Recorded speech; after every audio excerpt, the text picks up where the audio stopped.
Hai semua, salam sejahtera Malaysia, saudara-saudara, tuan-tuan dan puan-puan. Selamat datang ke channel Fels Lifestyle.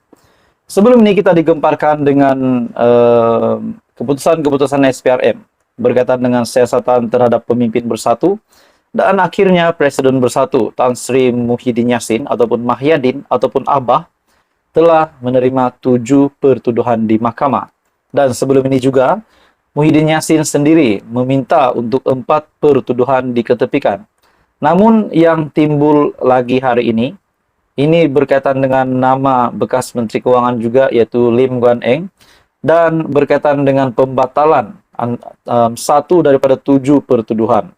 Jadi sebelum ini juga kita mendengar 7 pertuduhan yang diterima Muhyiddin Yassin dan terdapat beberapa isu di antara Muhyiddin Yassin dan juga Lim Guan Eng. Hari ini saudara-saudara, entry Twitter dari Raja Petra bin Raja Kamarudin. Dalam entry, captionnya bertulis, charge salah guna kuasa terhadap Muhyiddin Yassin mungkin digugur. Guan Eng sahkan pembatalan tax exempt. Yayasan Al-Bukhari tidak berlaku, jadi Muhyiddin tidak sambungnya semula. Nah, itu menurut kenyataan dari Raja Petra bin Raja Kamarudin. Menerusi captionnya dengan sebuah gambar yang menunjukkan sebuah tajuk panas, yaitu Revocation of Yayasan Al-Bukhari Tax Exemption Status Untrue, says Lim. Jadi, saudara-saudara, kita juga pernah mendengar di dalam artikel sebelum ini, di mana Muhyiddin Yassin cabar Guan Eng, jelas punca pengecualian cukai Yayasan Al-Bukhari dihentikan. Jadi seperti yang kita tahu, Raja Petra bin Raja Kamarudin, kita dapat lihat beliau sekarang adalah macai Perikatan Nasional ataupun pengikut Perikatan Nasional, penyokong, pendukung PN, pendukung Mahyadin. Dan dengan kenyataannya bahwa charge salah guna kuasa terhadap Muhyiddin Yassin mungkin digugur. Adakah Anda semua yang menonton video ini, Anda setuju sekiranya di dalam 7 pertuduhan Muhyiddin itu, 7 pertuduhan yang diterima oleh Mahyadin bakal digugurkan salah satunya ataupun mungkin lebih dari satu? Seperti yang kita tahu, 7 pertuduhan ini diterima oleh Muhyiddin Yassin berkaitan dengan rasuah, pengubahan wang haram.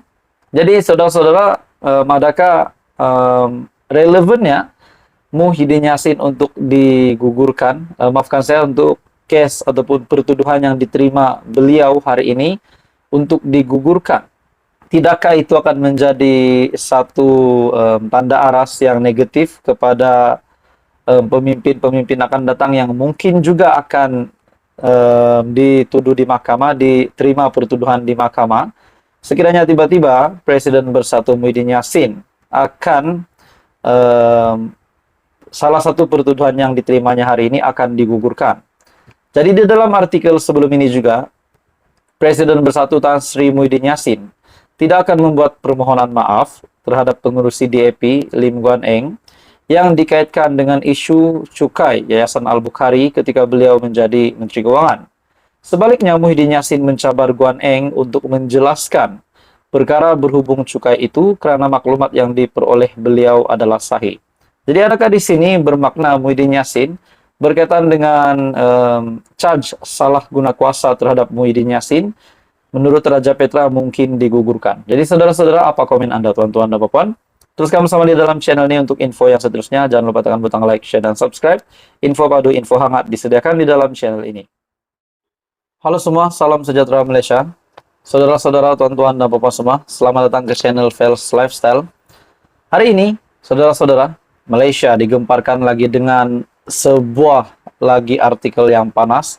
Ini kali berkaitan satu lagi rasuah yang berjumlah RM15 juta. Dan yang mengejutkan, di dalam artikel panas ini yang mengaitkan nama ketua pembangkang, yaitu Hamzah Zainuddin sendiri. Ini berkaitan dengan sebuah artikel panas yang bertajuk Datuk Seri dituduh minta terima rasuah RM15 juta dapatkan proyek KDN. Dalam artikel ini, seorang pengarah syarikat bergelar Datuk Seri didakwa di Mahkamah Session hari ini atas pertuduhan meminta dan menerima rasuah yang berjumlah Rm15 juta bagi mendapatkan projek agensi di bawah Kementerian Dalam Negeri KDN pada tahun 2021, di mana ia adalah sebagai dorongan untuk seorang pegawai badan awam, yaitu Datuk Seri Hamzah Zainuddin, yang juga Menteri di Dalam Negeri ketika itu, untuk membantu syarikat itu mendapatkan apa-apa projek milik agensi di bawah KDN pada Jun 2021. Ini satu lagi isu tergempar yang pasti menggemparkan seluruh Perikatan Nasional disebabkan melibatkan nama salah seorang pemimpin tertinggi Perikatan Nasional dan Bersatu. Oke, baik saudara-saudara, tuan-tuan dan puan semua, sebelum saya meneruskan isu panas ini, saya meminta jasa baik Anda untuk bantu channel ini dengan menekan butang like. Anda dipersilakan untuk share video ini dan tekan butang subscribe. Dalam artikel panas ini, tertuduh Datuk Seri Sim Chu Tiam yang berumur 54 tahun mengaku tidak bersalah selepas pertuduhan dibacakan terhadapnya di hadapan Hakim Rozina Ayub. Bagi pertuduhan pertama, Chu Tiam didakwa meminta wang suapan berjumlah Rm15 juta daripada pengarah urusan Asia Coding Center Sendirian Berhad, Hep Kim Hong, melalui Syed Abu Zafran Syed Ahmad pada Jun 2021. Ia sebagai dorongan untuk seorang pegawai badan awam, yaitu Datuk Seri Hamzah Zainuddin, yang juga Menteri Dalam Negeri ketika itu, untuk membantu syarikat itu mendapatkan apa-apa projek milik agensi di bawah KDN pada Jun 2021. Bagi tiga lagi pertuduhan, beliau didakwa menerima rasuah masing-masing berjumlah Rm3,5 juta, Rm5,5 juta, dan Rm6 juta daripada Kim Hong sebagai dorongan untuk Hamzah membantu mendapatkan projek milik agensi di bawah KDN antara 19 hingga 30 Julai 2021. Kesemua empat pertuduhan berkenaan dilakukan di Solaris Dutamas, Jalan Dutamas 1 di sini. Chu Tiam didakwa mengikut Seksyen 16 dalam kurungan E dalam kurungan B Akta Suruhanjaya Pencegahan Rasuah Malaysia SPRM 2009 Akta 694 yang boleh dihukum di bawah Seksyen 24 dalam kurungan 1 Akta sama jika sabit kesalahan. Beliau boleh dipenjara tidak melebihi 20 tahun dan denda tidak kurang daripada 5 kali ganda jumlah atau nilai suapan atau Rm10.000 mengikut mana-mana yang lebih tinggi.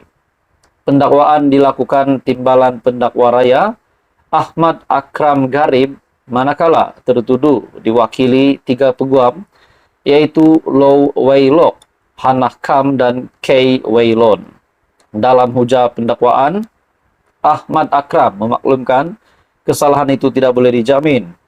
Mahkamah kemudian membenarkan tertuduh diikat jamin Rm1 juta dengan seorang penjamin tempatan serta syarat tambahan, yaitu menyerahkan pasport kepada mahkamah dan melaporkan diri di pejabat SPRM.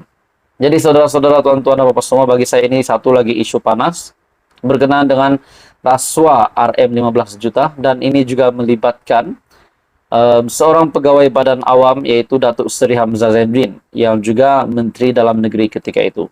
Jadi saudara-saudara, apa komen Anda? Teruskan bersama di dalam channel ini untuk info yang seterusnya. Jangan lupa tekan butang like, share, dan subscribe.